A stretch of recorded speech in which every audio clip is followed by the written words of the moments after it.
Hi എല്ലാവർക്കും നമസ്കാരം. അപ്പോൾ കുറേ നാൾക്ക് ശേഷമായിട്ടാണ് ഞാൻ ഇന്നൊരു വീഡിയോ ചെയ്യുന്നത്. തിരുനെല്ലിയിൽ ഞങ്ങൾ പോയിട്ടുണ്ടായിരുന്നു. അപ്പോൾ അതിനെക്കുറിച്ച് കുറച്ച് വിശേഷങ്ങളായിട്ടുള്ള ഒരു ചെറിയ വീഡിയോ ആണ്. അപ്പോൾ എല്ലാവരും കാണുക. എനിക്ക് കറക്റ്റായിട്ടൊന്നും ഇപ്പോൾ വീഡിയോസ് ചെയ്യാൻ പറ്റാറില്ല. അപ്പോൾ നമുക്ക് നേരെ വീഡിയോയിലോട്ട് പോകാം. ഇന്നത്തെ യാത്ര എന്ന് പറയുന്നത് ഒരു പ്രധാനപ്പെട്ട ദിവസമാണ് കേട്ടോ. ഞങ്ങൾ നാട്ടിൽ വെക്കേഷൻ വന്ന ഉടനെ തന്നെ ഞങ്ങൾ തിരുനെല്ലി യാത്രയിലോട്ടാണ് പോയത് കേട്ടോ. തിരുനെല്ലി മഹാവിഷ്ണുവിൻ്റെ അമ്പലത്തിലാണ് പോയത്. അവിടെ മെയിനായിട്ട് പ്രത്യേകത എന്താണെന്ന് വെച്ചാൽ നമ്മൾ പിതൃതർപ്പണം ചെയ്യുന്ന ഇതാണ് കേട്ടോ. അപ്പം നമ്മൾ രാവിലെ തന്നെ 4:30 ആകുമ്പോഴത്തേക്കും തലേ ദിവസം തന്നെ ഇറങ്ങി. കാരണം പിറ്റേ ദിവസം വെളുപ്പിനെയാണ് കേട്ടോ അവിടെ ബലിതർപ്പണം. അപ്പോൾ പോകുന്ന വഴിക്കൊന്ന് ജസ്റ്റ് കാപ്പി കുടിക്കാനായിട്ടൊന്ന് കയറി. ഇത് വയനാട്ടിലെ ഒരു ഉള്ളിലായിട്ടുള്ള ഒരു എന്താ പറയുക, 3 മലകളുടെ നടുവിലായിട്ടാട്ടോ ഇത് സ്ഥിതി ചെയ്യുന്ന ഈ അമ്പലം. കാടിൻ്റെ ഉള്ളിലാണിത്. അപ്പോൾ ഇത് നമ്മുടെ കാശിയിലോട്ടൊക്കെ പോകുന്നതിന് സമമാണ് കേട്ടോ ഇവിടെ പിതൃതർപ്പണം ചെയ്യുന്നത്. അപ്പോൾ തലേ ദിവസം തന്നെ നമ്മൾ ഒരിക്കലെടുത്തിട്ട് വേണം അവിടെ പോകാൻ വേണ്ടിയിട്ട്. അപ്പോൾ തലേ ദിവസത്തെ വൈകുന്നേരത്തുള്ള ഭക്ഷണവും അതേപോലെ പിറ്റേ ദിവസം പിതൃതർപ്പണം കഴിച്ചിട്ടുള്ള ബ്രേക്ക്ഫാസ്റ്റും ഒക്കെ അമ്പലത്തിനുള്ളിൽ തന്നെ കിട്ടും കേട്ടോ. അപ്പോൾ അതേപോലെ റൂംസ് നമുക്ക് വേണമെങ്കിൽ അവിടെ അടുത്ത് തന്നെയുള്ള റൂമോ അല്ലെങ്കിൽ ഗവൺമെൻറ്റിൻ്റെ ഗസ്റ്റ് ഹൗസും ഉണ്ട് കേട്ടോ. അപ്പോൾ നമ്മൾ അവിടെ ഗവൺമെൻറ്റിൻ്റെ ഗസ്റ്റ് ഹൗസിലോട്ട് നമ്മൾ ഒരു 3-4 ദിവസം മുമ്പ് തന്നെ വിളിച്ച് പറഞ്ഞ് ബുക്ക് ചെയ്തിട്ട് വേണം കേട്ടോ പോകാനായിട്ട്. അപ്പോൾ നോർമൽ റൂമിനാണെങ്കിൽ 500 റുപ്പീസും അതേപോലെ തന്നെ നമ്മൾ ചൂടുവെള്ളമൊക്കെ കിട്ടണം എന്നുണ്ടെങ്കിൽ 1000 രൂപയാണ് കേട്ടോ. നല്ല നീറ്റ് ആൻഡ് ക്ലീൻ ആയിട്ടുള്ള റൂമാണ് കിട്ടിയത്. അതേപോലെ തന്നെ നല്ല തണുപ്പുള്ള അന്തരീക്ഷം ആയതുകൊണ്ട് തന്നെ നല്ല കമ്പിളി പുതപ്പോ അല്ലെങ്കിൽ സ്വെറ്ററോ ഒക്കെ വേണമെങ്കിൽ കയ്യിൽ കരുതാം കേട്ടോ. നമ്മൾ പോയത് ജൂണിലാണല്ലോ, അപ്പോൾ വെക്കേഷൻ ടൈം ആയതുകൊണ്ട് തന്നെ നല്ല എന്താ പറയുക, മഴ ചെറുതായിട്ട് ചാറ്റൽ മഴയൊക്കെ ഉണ്ടായിരുന്നു. അപ്പോൾ നമ്മൾ അവിടെ എത്തിയതിന് ശേഷം നമ്മൾ ജസ്റ്റ് വൈകുന്നേരം അമ്പലത്തിൽ തൊഴാൻ വേണ്ടിയിട്ടും അവിടെ അങ്ങനെയാണ്. നമ്മൾ പിതൃതർപ്പണത്തിന് പോകുവാണെങ്കിൽ തലേ ദിവസം ദീപാരാധന തൊഴണം. അതേപോലെ തന്നെ തിരുമേനി പറഞ്ഞു തരുന്ന ശ്ലോകമുണ്ട്, അത് നമ്മൾ മനസ്സിലാക്കണം. പിറ്റേ ദിവസം എങ്ങനെയൊക്കെയാണ് ചെയ്യേണ്ടതെന്ന്. അതേപോലെ പിതൃതർപ്പണത്തിന് വേണ്ടിയുള്ള പൈസ നമ്മളവിടെ ചീട്ടാക്കണം. അത് പിറ്റേ ദിവസം നമുക്ക് ആ പിതൃതർപ്പണത്തിനുള്ള സാധനങ്ങളൊക്കെ നമുക്ക് കിട്ടും. അപ്പോൾ തലേ ദിവസം തന്നെ നമ്മൾ പോയതിന് ശേഷം ജസ്റ്റ് ഒന്ന് ഫ്രഷപ്പ് ആയതിന് ശേഷം നമ്മളൊന്ന് അമ്പലത്തിലൊക്കെ ഒന്ന് ചുറ്റിക്കറങ്ങി ഒന്ന് കണ്ടു. എങ്ങനെ എന്താണെന്നുള്ളതൊക്കെ നമുക്കറിഞ്ഞു. കാരണം നമ്മൾ ഇത് ഫസ്റ്റ് ടൈമാണ് കേട്ടോ പോകുന്നത്. നമ്മൾ അവിചാരിതമായിട്ട് ഇവിടെ വന്നു വിട്ടതാണ്. അപ്പോൾ നമ്മൾ കുറേ നാളായി വിചാരിക്കുന്നുണ്ട്. കാരണം ഹസ്ബൻഡിൻ്റെ പാരൻസിന് വേണ്ടിയിട്ട് ഇത് പിതൃതർപ്പണം നടത്തുമ്പോൾ നമ്മൾ നാട്ടിലുള്ള സമയത്ത് 2 പേരുടെയും കൂടി ഒരുമിച്ച് ചെയ്യാനായിട്ട് ചില സമയത്ത് നമുക്ക് പറ്റാറുണ്ടായിരുന്നില്ല. അപ്പോൾ നമ്മളിവിടെ തന്നെയാണ് ചെയ്യാറുണ്ടായിരുന്നത്. എന്നാലും നമുക്ക് മനസ്സിനൊരു ഇത് കിട്ടാറുണ്ടായിരുന്നില്ല. അപ്പോൾ പെട്ടെന്ന് ഇങ്ങനെ എന്താ പറയുക, തിരുനാവായയുടെ കാര്യം ഇങ്ങനെ സംസാരിച്ചപ്പോൾ, ഫ്രണ്ട്സുമായിട്ട് സംസാരിച്ചപ്പോൾ പെട്ടെന്ന് മനസ്സിൽ കയറി വന്ന ഒരു അമ്പലമാണ് കേട്ടോ. എന്തോ ദൈവാധീനം എന്ന് പറയുന്ന പോലെ നമ്മളെ അവിടെ എത്തിച്ചതാണ് ദൈവം. അപ്പോൾ ഇവിടെ വിഷ്ണു ഭഗവാൻ സ്വയംഭൂ എന്നാണ് പറയുന്നത്. അപ്പോൾ നമ്മൾ കാശിയിൽ കൊണ്ടുപോയി ഇടുന്ന കർമ്മങ്ങൾ ഇവിടെ ചെയ്ത് കഴിഞ്ഞാൽ നമുക്കത് ഫലിക്കും എന്നാണ് പറയുന്നത്. അപ്പോൾ ഇവിടെ പഞ്ചതീർത്ഥം കുളമുണ്ട്. അതേപോലെ തന്നെ 64 തീർത്ഥങ്ങളടങ്ങിയ ഒരു എന്താ പറയുക, മലകളിൽ നിന്നും വരുന്ന വെള്ളമാണ് കേട്ടോ ഇവിടെ ഉപയോഗിക്കുന്ന 64 തീർത്ഥങ്ങളെന്നാണ് പറയപ്പെടുന്നത്. അപ്പോൾ അതേപോലെ പിണ്ടപ്പാറയുണ്ട് പിതൃതർപ്പണത്തിന് വേണ്ടിയിട്ട്. പാപനാശിനിയുണ്ട്. അപ്പോൾ ആ പാപനാശിനി കുളിച്ച് ഈറനോടുകൂടി തന്നെ നമുക്ക് തിരുമേനി പറഞ്ഞു തന്ന മന്ത്രങ്ങളോടുകൂടി തന്നെ നമുക്ക് പിതൃതർപ്പണം ചെയ്യാനായിട്ട് നമുക്ക് പറ്റുന്നുണ്ട്. അതേപോലെ 7 തലമുറകൾക്ക് വേണ്ടിയിട്ടുള്ള പിതൃതർപ്പണം ഇങ്ങനെ അവരോരോ പേര് പറഞ്ഞ് നമുക്കിപ്പോൾ ആരെങ്കിലും മക്കളായിട്ടോ അല്ലെങ്കിൽ ചെറു കുട്ടികളായിട്ടോ അങ്ങനെ എല്ലാ കാര്യങ്ങളും അവർ ചോദിച്ച് ഓരോരുത്തർക്ക് വേണ്ടിയിട്ടും അവർ പിതൃതർപ്പണം ചെയ്യുന്നുണ്ട് കേട്ടോ.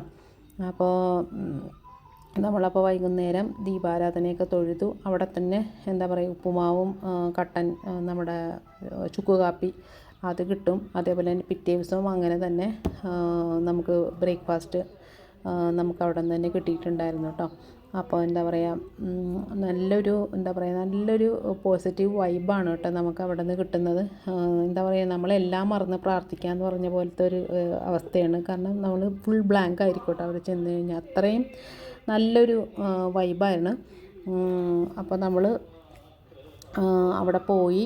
ഇതാണ് കേട്ടോ അമ്പലത്തിൻ്റെ ഭാഗങ്ങൾ. ഫുൾ കാടാണ് കേട്ടോ. ഫുൾ കാടെന്ന് പറഞ്ഞാൽ ഫുൾ കാട്. പിന്നെ അതേപോലെ കുറച്ച് ഷോപ്പുകളൊക്കെ ഉണ്ട് കേട്ടോ. അവിടുത്തെ തന്നെ കാട്ടിൽ നിന്ന് കിട്ടുന്ന തേനും പിന്നെ എന്താ പറയുക പച്ചമരുന്നുകളും അങ്ങനെയുള്ള കാര്യങ്ങളൊക്കെ വിൽക്കാനുള്ള ചെറിയ ചെറിയ ഷോപ്സുകളും ഒക്കെ ഉണ്ട്. അപ്പോൾ ഇത് പണ്ട് 500 വർഷം പഴക്കമുള്ള ഒരു അമ്പലമാണ് കേട്ടോ. ഇപ്പോൾ അവിടെ പുനരുദ്ധാരണം നടക്കുന്നുണ്ട്. അപ്പോൾ കാരണം പണ്ടത്തെ ആ ഒരു എന്താണ് കുറച്ച് പണികളൊക്കെ ഇങ്ങനെ പെൻഡിങ് ആയിട്ട് ഇങ്ങനെ ഒരുപാട് വർഷകാലം അങ്ങനെ കിടക്കുമായിരുന്നു എന്ന് പറയുന്നുണ്ട്. അതിപ്പോൾ പുനരുദ്ധാരണം ചെയ്യുന്നുണ്ട്. അപ്പോൾ ഇതിനെക്കുറിച്ച് കൂടുതൽ ഹിസ്റ്ററിയൊക്കെ ഓൾറെഡി ഗൂഗിളിൽ കൊടുത്തതുകൊണ്ട് ഞാനത് പിന്നെയും അത് പറയുന്നില്ല. കാരണം കുറേ യൂട്യൂബേഴ്സ് ഇട്ടിട്ടുണ്ട്. അതേപോലെ തന്നെ ഗൂഗിളിൽ നമുക്ക് സെർച്ച് ചെയ്താൽ നമുക്ക് അറിയാൻ പറ്റും കേട്ടോ. അതേപോലെ പൂക്കളായിട്ട് ഒരുപാട് പൂക്കൾ, എനിക്ക് തോന്നുന്നു ഇവിടുത്തെ എല്ലാ പൂക്കൾ തന്നെയാണ് അവർ അമ്പലങ്ങളിൽ പൂജയ്ക്ക് വേണ്ടിയിട്ട് ഉപയോഗിക്കുന്നതെന്ന് തോന്നുന്നുണ്ട് കേട്ടോ. കാരണം ഇഷ്ടമാതിരി റോസും അങ്ങനെയുള്ള ഒക്കെ അവിടെ നിന്ന് തന്നെയാണ് തോന്നുന്നു കേട്ടോ അവർ പൂജയ്ക്കായിട്ട് എടുക്കുന്നത്. പിന്നെന്താ പറയുക, അപ്പം നല്ല തണുപ്പുള്ള ഒരു ഇതായിരുന്നു കേട്ടോ. അപ്പം നമ്മൾ ജസ്റ്റ് ഷോപ്പിലൊക്കെ പിറ്റേ ദിവസം നമ്മളെന്താ പറയുക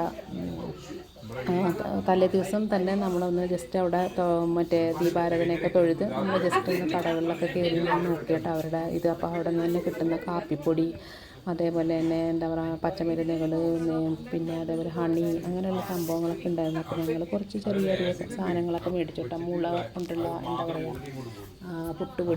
പുട്ട് ഉണ്ടാക്കുന്ന മുള കൊണ്ടുള്ള സാധനങ്ങൾ അങ്ങനെയൊക്കെ കുറേ സാധനങ്ങളുണ്ടായിരുന്നു. അപ്പോൾ 2-3 സാധനങ്ങളൊക്കെ ഞാൻ അവിടെ നിന്ന് പച്ചമരുന്നായിട്ടൊക്കെ നമ്മൾ മേടിച്ചായിരുന്നു കേട്ടോ.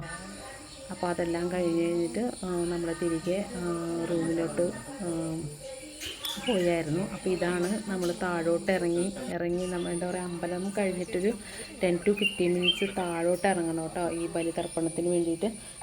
താഴോട്ട് ഇറങ്ങി പോയിട്ട് അവിടെ പഞ്ചതീർത്ഥമുണ്ട്.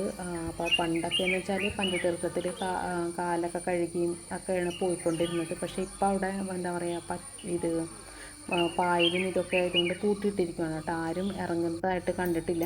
അപ്പോൾ ഈ പഞ്ചതീർത്ഥം എന്ന് പറയുന്നത് പഞ്ചപാണ്ഡവന്മാരുടെ കാലത്ത് വിഷ്ണു ഭഗവാന് വേണ്ടിയിട്ട് അവർ ചെയ്തെടുത്തതാണെന്നാണ് പറയുന്നത്. ഇത് ഗതതീർത്ഥം, ശംഖതീർത്ഥം, പത്മതീർത്ഥം, ചക്രതീർത്ഥം, പാദതീർത്ഥം അങ്ങനെ 5 തീർത്ഥങ്ങളടങ്ങിയ കുളമാണ് കേട്ടോ ഇത്. അപ്പോൾ ആ പാറപ്പുറത്ത് തന്നെ ശംഖ്, ചക്ര, ഗദാഹസ്ത എല്ലാം ആയിട്ടുള്ള ഒരു ഇതൊക്കെ വെച്ചിട്ടുണ്ട് കേട്ടോ പാറപ്പുറത്ത്. അപ്പോൾ ഫുള്ള് എന്താ പറയുക കാടിൻ്റെ നടുവിലാണ് കേട്ടോ നമ്മൾ ഈ ഇത് ഇടാൻ പോകുന്നത്. പിതൃതർപ്പണം ചെയ്യാൻ പോകുന്നത് കാടിൻ്റെ നടുവിലായിട്ടാണ് കേട്ടോ. അപ്പോൾ ഞാൻ പറഞ്ഞല്ലോ കുറച്ച് നമുക്ക് നടക്കാനുണ്ട്. അപ്പോൾ കുറച്ച് ഭാഗങ്ങൾ സ്റ്റെപ്പായതുകൊണ്ട് തന്നെ കുഴപ്പമില്ലാണ്ട് നമുക്ക് നടന്നു പോകാൻ പറ്റും കേട്ടോ. അത് കഴിഞ്ഞതിന് ശേഷം പിന്നെ ഇങ്ങനെ കല്ലുമ്മൽ കയറി ചവിട്ടി വേണം അങ്ങോട്ടേക്ക് കയറാനായിട്ട് കേട്ടോ. അപ്പോൾ അവിടെ അപ്പം പാപനാശിനി ഉണ്ട്. അതിൽ കുളിച്ച് ഈറിനോടുകൂടി തന്നെ അപ്പം തന്നെ അവിടെ തന്നെ നിന്നിട്ടാണ് ഇത് ബലിതർപ്പണം ചെയ്യുന്നത്. അത് അവരുടെ തന്നെ കർമ്മിയുടെ നേതൃത്വത്തിലാണ് കേട്ടോ ചെയ്യുന്നത്. അത് ചെയ്യുമ്പോൾ തന്നെ എന്താ പറയുക നമ്മൾ ശരിക്കും അവരെ നമ്മുടെ മരിച്ചു പോയ ആളുകളെ ശരിക്കും ഫേസ് ടു ഫേസ് കാണുന്ന പോലെ മനസ്സിൽ നമ്മുടെ വന്നിരിക്കും. അത് എന്താ പറയുക പ്രത്യേക ഒരു അനുഭവമാണ് കേട്ടോ ശരിക്കും. കാരണം എവിടെയും നമുക്ക് എന്താ പറയുക നമ്മൾ സാധാരണ അമ്പലങ്ങളിൽ ചെയ്യുന്ന അതിനേലും എന്താ പറയുക ഇവിടെ പോയി നമുക്ക് ചെയ്യുമ്പോൾ ഒരു പ്രത്യേക എന്താ പറയുക അനുഭവമാണ് നമുക്ക് കിട്ടുന്നത്. അതവിടെ പോയിട്ട് തന്നെ നമ്മൾ അനുഭവിച്ച് തന്നെ അറിയാം കേട്ടോ. അപ്പോൾ ഞങ്ങൾ രാവിലെ തന്നെ 6 മണിയായപ്പോഴത്തേനെ കുളിച്ച് നമ്മൾ നേരെ ഇത് ചെയ്യാനുള്ള ഇതിലോട്ട് പോയി കേട്ടോ. നല്ല എന്താ പറയുക ചുറ്റും കാടാണ്. നല്ല അതേപോലെ അട്ടകൾ അങ്ങനെയുള്ള സംഭവങ്ങളൊക്കെ ഉണ്ട് കേട്ടോ. അതൊക്കെ നമ്മൾ സൂക്ഷിക്കുക. പിന്നെ അവിടെ ഈ കാടിൻ്റെ ഉള്ളിൽ തന്നെ പിതൃതർപ്പണം ചെയ്ത് കഴിഞ്ഞ് വരുന്ന സമയത്ത് ഒരു ശിവക്ഷേത്രവും അതേപോലെ ചണ്ഡികാ ക്ഷേത്രവും ഉണ്ട് കേട്ടോ. അപ്പോൾ ഈ പറഞ്ഞ പോലെ പിതൃതർപ്പണത്തിൻ്റെ എനിക്കങ്ങനെ ഞാൻ എടുത്തിട്ടൊന്നുമില്ല വീഡിയോസ്. പിന്നെ ഇതാണ് പണ്ടത്തെ പൈപ്പ് ലൈനാണ് കേട്ടോ. പണ്ടത്തെ രാജാക്കന്മാർ ഈ അമ്പലത്തിലേക്ക് വെള്ളം കിട്ടാനുണ്ടായിരുന്നില്ല, അതിന് വേണ്ടിയിട്ട് ചെയ്ത ഒരു ഇതാണ് കേട്ടോ അത്. അപ്പോൾ അങ്ങനെയൊക്കെയാണ് കാര്യങ്ങൾ. അപ്പോൾ അതെല്ലാം കഴിഞ്ഞിട്ട് നമ്മൾ തിരികെ ഇറങ്ങി ഒരു 10-10:30 ആയപ്പോഴത്തേക്കും നമ്മൾ പിറ്റേ ദിവസം ബ്രേക്ക്ഫാസ്റ്റൊക്കെ കഴിഞ്ഞിട്ട് നമ്മൾ തിരിച്ചിറങ്ങി. അപ്പോൾ ഞാനതൊന്നും ഞാൻ വീഡിയോയിൽ ഉൾപ്പെടുത്തിയിട്ടില്ല കേട്ടോ. കാരണം അവിടെ ഓൾറെഡി അവർ എഴുതി വെച്ചിട്ടുണ്ട് വീഡിയോ ഒന്നും അലൗഡ് അല്ലാന്ന്. പിന്നെ നമ്മൾ വെറുതെ എടുക്കണ്ടല്ലോ എന്ന് വിചാരിച്ചിട്ട് ഞാൻ അതൊന്നും എടുത്തിട്ടുണ്ടായില്ല. ഫുഡ് കഴിക്കുന്നതും പിതൃതർപ്പണം ചെയ്യുന്നതും. അപ്പോൾ നമ്മുടെ നല്ലൊരു കാര്യത്തിൽ നമ്മൾ പോകുമ്പോൾ അതൊക്കെ നമ്മൾ വീഡിയോയിൽ എടുക്കാനായിട്ടുള്ള ഒരു ഇതില്ല. ഞാൻ ജസ്റ്റ് ഒരു ഇൻഫർമേഷന് വേണ്ടിയിട്ട് മാത്രം ഞാൻ വീഡിയോ ചെയ്തതാണ്. ആർക്കെങ്കിലുമൊക്കെ ഇങ്ങനെ പിതൃതർപ്പണമൊക്കെ ചെയ്യാനായിട്ട് നമുക്കിപ്പോൾ ഈ പറഞ്ഞ പോലെ ദൂരം കാശിയിലൊക്കെ പോകാനായിട്ട് നമുക്ക് പറ്റിയില്ലാന്നുണ്ടെങ്കിൽ ഇവിടെ പോയാലും മതി. ദക്ഷിണ കാശി എന്നാണ് അറിയപ്പെടുന്നത് തിരുനെല്ലി ക്ഷേത്രം. അപ്പോൾ എന്താ പറയുക, ഒരു പ്രത്യേക വൈബ് തന്നെയാണ്. അപ്പോൾ നമ്മൾ അതെല്ലാം കഴിഞ്ഞ് തിരികെ വന്നു. അപ്പോൾ ഞങ്ങൾ എന്താ പറയുക, ഒരു വൈകുന്നേരത്തോടുകൂടി തന്നെ നമ്മൾ തിരിച്ച് എറണാകുളത്ത് എത്തിയായിരുന്നു കേട്ടോ. അപ്പോൾ തലേ ദിവസം തന്നെ നമ്മൾ പറഞ്ഞത് ഒരിക്കലെടുക്കുക. പിറ്റേ ദിവസം വെളുപ്പിനെ നമ്മളിവിടെ നിന്ന് പോയാലൊരു എന്താ പറയുക, തലേ ദിവസം തന്നെ നമ്മളവിടെ എത്തണം കേട്ടോ, ദൂരെയുള്ളവരൊക്കെ ആണെങ്കിൽ. അപ്പോൾ ഇത്രയൊക്കെ ഉള്ളൂ. അപ്പോൾ ഇനിയും അടുത്ത് നല്ല ഒരു വീഡിയോ ആയിട്ട് വരും.